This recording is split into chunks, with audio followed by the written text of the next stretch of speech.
है ना। मौर्य उत्तर काल, तो कहीं बता लो मौर्य, ठीक है ना। और उत्तर मतलब होता है बाद, सीधे जान लो आफ्टर मौर्य एम्पायर। मौर्य वंश के बाद का टाइम कैसा था उसके बारे में हम देखेंगे।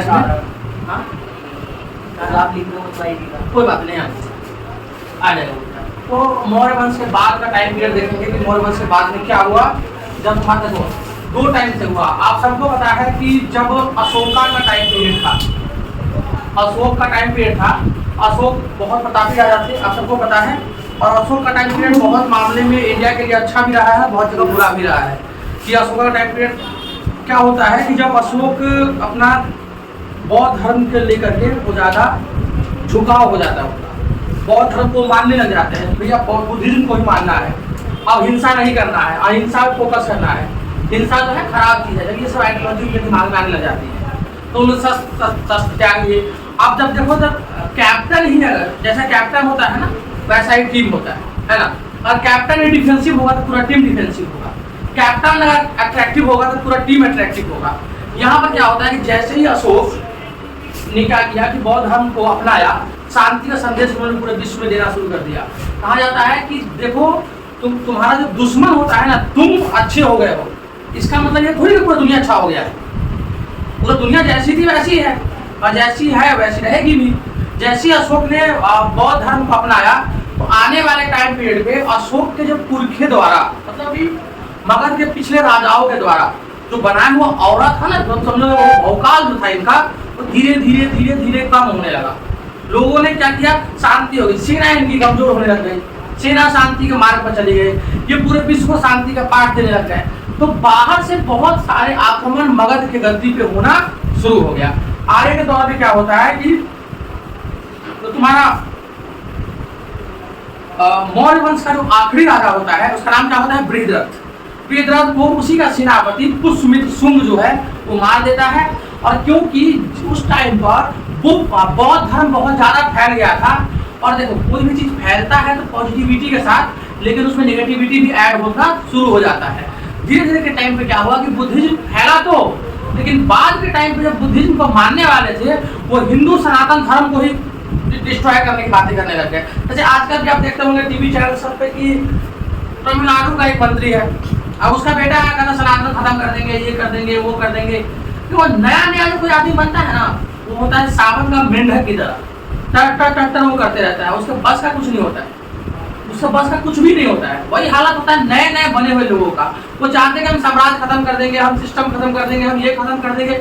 सनातन विश्व का सबसे पुराना रिलीजन है, और ये रिलीजन भी नहीं है, ये धर्म है।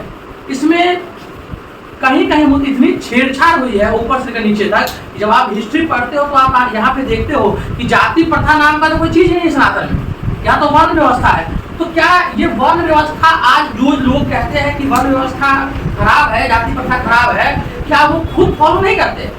वो खुद भी फॉलो करते हैं उस चीज को। स्कूल में अगर उसी स्कूल में आपके अगर कोई टीचर पढ़ा रहे होते हैं, उनका जो ध्येय होता है, मतलब उनका जो पॉइंट ऑफ व्यू होता है किसी बच्चे को लेकर के, वो क्या डिसाइड करते हैं, गोरा है तो स्मार्ट है तो अच्छे परिवार का है, काला है तो गरीब परिवार का। ये चीज सुनने को मिलता है, आए दिन बच्चे कंप्लेन करते हैं इस बारे में। अच्छे कपड़े पहन रखे हैं, उसके साथ अच्छा ट्रीट करना है। कोई अगर झुग्गी से बिलोंग करता है तो बहुत बेकार होगा।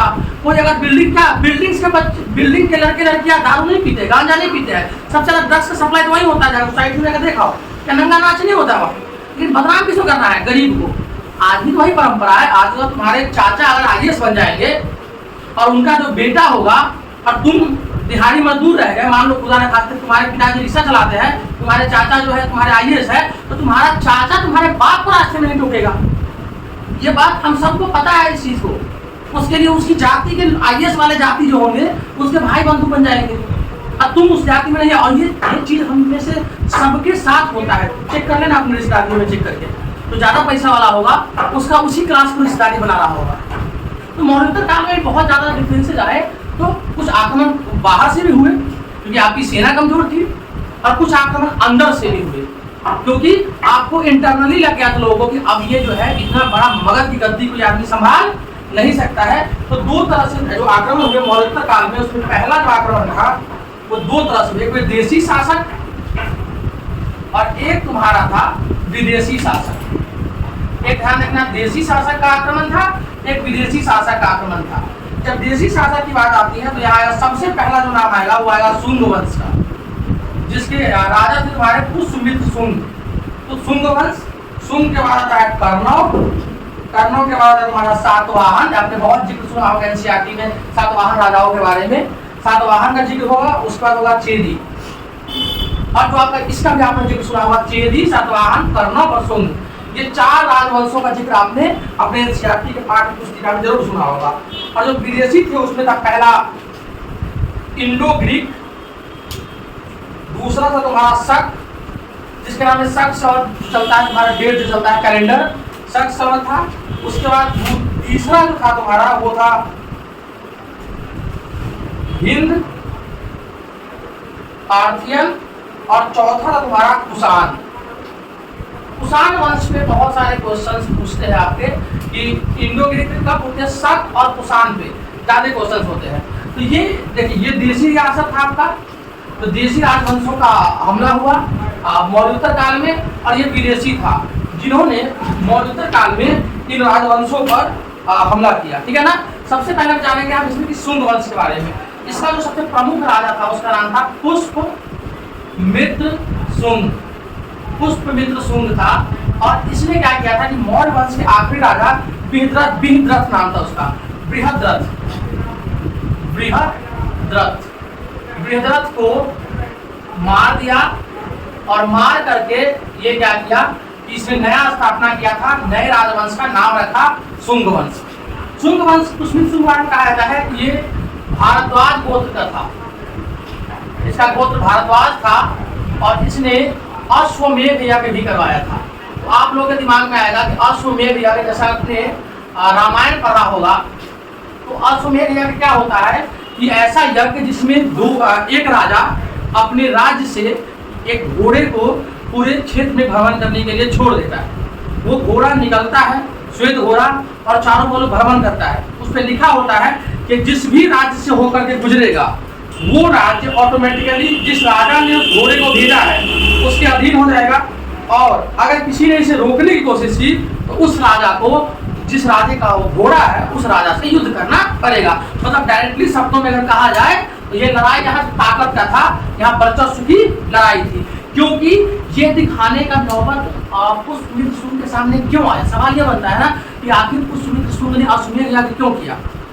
मौर्योत्तर काल में जब मौर्य वंश का धीरे धीरे क्या हुआ, खात्मा होने लगा, तो सभी समझ गए कि अब मगध की गद्दी पे कोई भी शक्तिशाली राजा का शासन नहीं है, तो कोई भी अटैक कर सकता था। और किसी के भी अटैक से बचने के लिए या किसी को भी दिखाने के लिए कि देखो हमने अभी हथियार चलाना छोड़ा है, हमने हथियार चलाना छोड़ा है, चलाना हमें अभी भी आता है। ये डायलॉग है ना सनी देओल सिनेमा का, फिर हाथों ने तो हथियार अभी छोड़े हैं, चलाना नहीं भूले हैं। तो यही कहने का मतलब था यहाँ पर पुष्यमित्र शुंग का कि हम अश्वमेध यज्ञ कराएंगे और पूरे चारों तरफ इसको हम फैलाएंगे। जिस भी राजा में क्षमता हो, शक्ति हो, वो आकर के हमसे युद्ध करे और हमें जीत ले। और अगर वो नहीं जीत सकता है, मतलब ऑटोमेटिकली आप ये मान लो कि फिर से सनातन धर्म, हिंदू धर्म को हम आगे बढ़ाएंगे, जो कि अशोक के पीरियड के जाने के बाद, देखिए अशोक की आइडियोलॉजी कुछ अलग लेवल पे थे, उन्होंने अहिंसा इसलिए अपनाया कि उन्होंने हिंसा ज्यादा कर दिया।